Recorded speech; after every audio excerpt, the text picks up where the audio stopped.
What's up, everybody, and welcome to what is hopefully the first episode in a series on my car called Car Talk.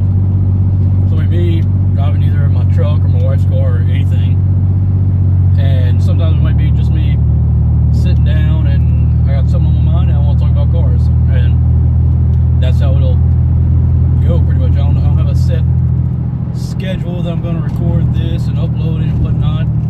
Hopefully I will have one in the future. But for now, it's just going to be kind of random and sporadic. Whenever I have something I feel like I want to talk about, something I saw on the news, or something that's on the internet, or something about a certain car or anything, I just want to share with everybody. But first thing I want to talk about is, I'm sorry if this is like a boring road. I'm on my way home from work and it was on my mind. I just want to talk about it. So, all right, first thing is, whoever is designing all the new Chevrolets needs to get fired. I 100% believe that. Like the new Silverados, I've warmed up to the front end of them, but like the rear end of the new Silverados, I just can't get.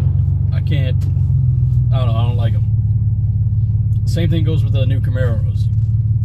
New Camaros, I've warmed up to the front end. I actually really like the front end of them now, but the taillights, they look buggy to me, like a bug. Other things, when they showed the picture of the Silverado HD, I don't understand where the design cues are coming from. Like lately, I feel like no one has any original designing like throughout the board, not just Chevrolet, but like everyone, especially like the American automakers. Like you can look at each individual truck or car and see cues from other older models or even concept cars from other dealers, or not other dealers, but other brands. And I just think it's a little bit silly, and like we need to get to being more original with designs, in my opinion, which is completely unprofessional, but that's my opinion. Other things, the redesign on the Mustang that they did, I guess that was last year that came out, with a squintier front end. I didn't like it at first, and I'm still not completely favorable to it, but I do like what they did with the taillights, made it more of a 3D design. I really like that. Again, something Chevrolet took from someone else, or just an example of car brands taking stuff from other brands. The new Camaro taillights, they made it more 3D. And Tyler, I don't like them. I don't like brands taking design cues from other brands. Like, keep your stuff original, come up with your own ideas, and like be adventurous. Like, I understand, like, sometimes you gotta take chances, and like, oh, people may not like that, or people may not like this, but don't just, like, that's why you take chances. Don't just go with something someone else has done.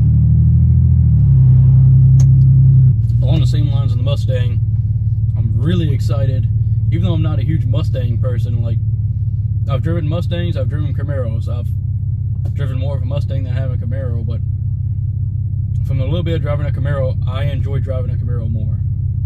I do. So I've always been partial to the Camaro design and stuff like that. I've always been partial more to Chevys. I just like their designing more. I like how they drive more. I mean, I've driven both brands plenty. Like, it's not like I'm just saying, oh, I've driven Chevys all the time. I've driven a Ford once, or driven a Dodge once, and I hate them. No, it's still, like, the turning radius on a Ford is incredible, especially their trucks. That's something I gotta say. Like, Chevrolet's trucks can't turn for nothing, but Ford's turning radius is incredible. Dodges, I haven't driven as many Dodges, but I still like them. I like them a little bit more than Fords. It's just, I don't know, personal preference, I guess. I mean, everybody has their own taste and design and how, the feel of the vehicle and what they like in their vehicle. Like, I don't knock on anybody for driving what they enjoy, you know. Drive domestic, drive foreign, drive whatever you like driving, whatever you're comfortable in.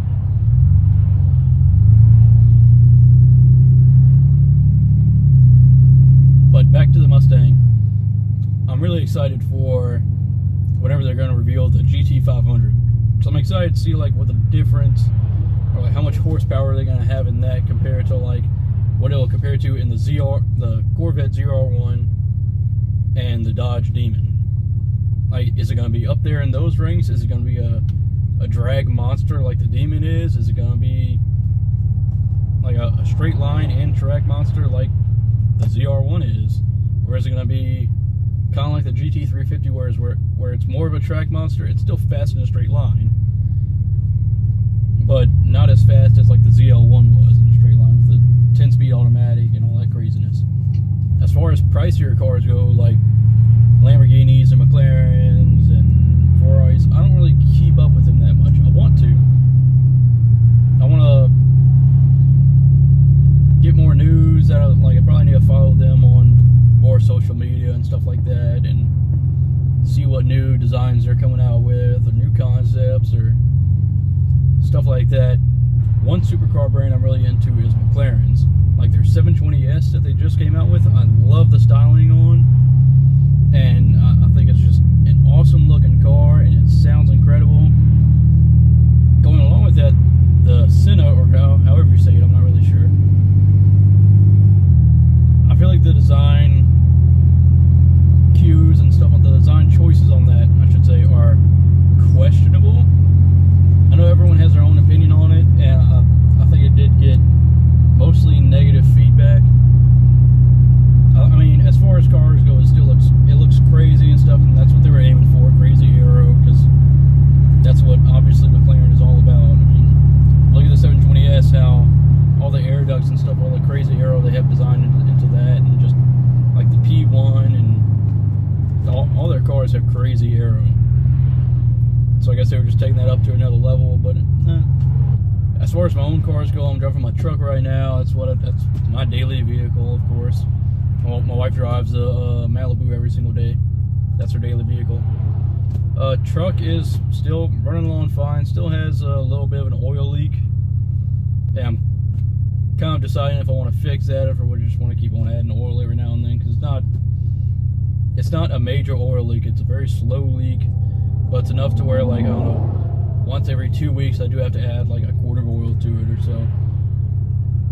And it's just something I have to keep my eye on and pay attention to. And so I may eventually fix it. I may not. It just all depends on how everything goes. But if something else breaks on the truck, then I'm probably going to end up fixing that while I'm fixing the other thing too. But besides that, the truck's still running great as ever. Had an engine warning light come on the other day, but I think it was just a little misfire, and it went off, hasn't come back on. Besides that, truck's running great.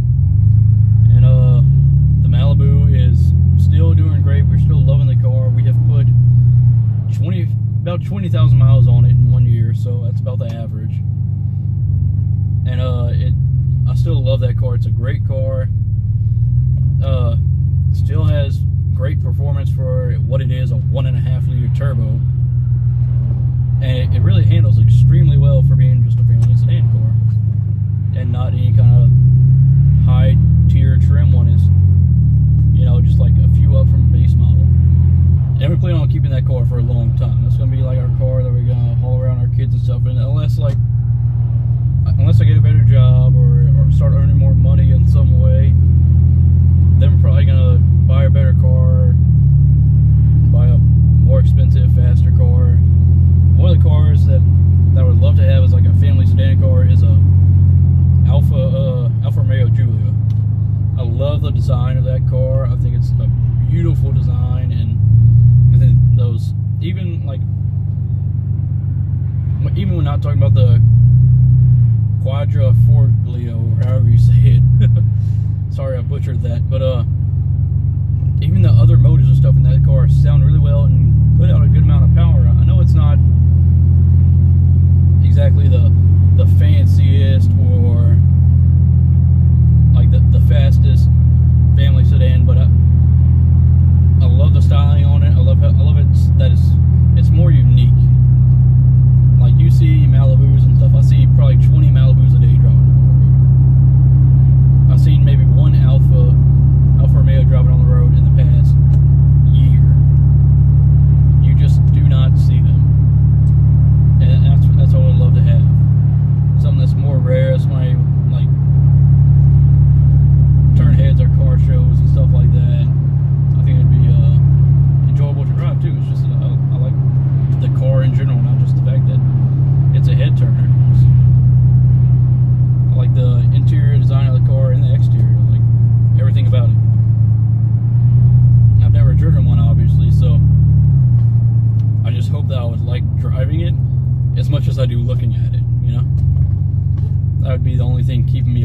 I drove it and I hated how it drove, then there would be no point in me having it. I'm not going to have a car purely for me to sit there and look at, but then hate driving it. There's no point.